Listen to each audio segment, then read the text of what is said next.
शरद पवार गटाचे नेते जयंत पाटील यांनी भाजप नेते मदन भोसले यांच्या निवासस्थानी जाऊन घेतली भेट।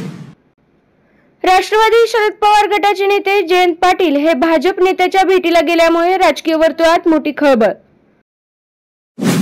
वाई विधानसभेत मकरंद पाटलांच्या विरोधात निवडणूक लढण्याची ऑफर, सूत्रांची माहिती।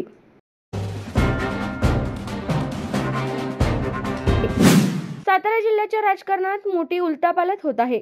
आज सकाळी 8 वाजण्याच्या सुमारास शरद पवार गटाचे नेते जयंत पाटील यांनी भाजप नेते मदन भोसले यांच्या साताऱ्यातील निवासस्थानी जाऊन भेट घेतली। तब्बल 1 तास बंद खोलीमध्ये शरद पवार गटाचे नेते जयंत पाटील आणि भाजप नेते मदन भोसले यांची चर्चा झाली आहे।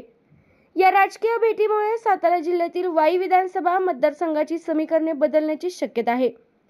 जयंत पाटील सातारा जिल्ह्यातील भाजप नेत्याच्या भेटीला गेल्यामुळे राजकीय वर्तुळात मोठी खळबळ झाली आहे।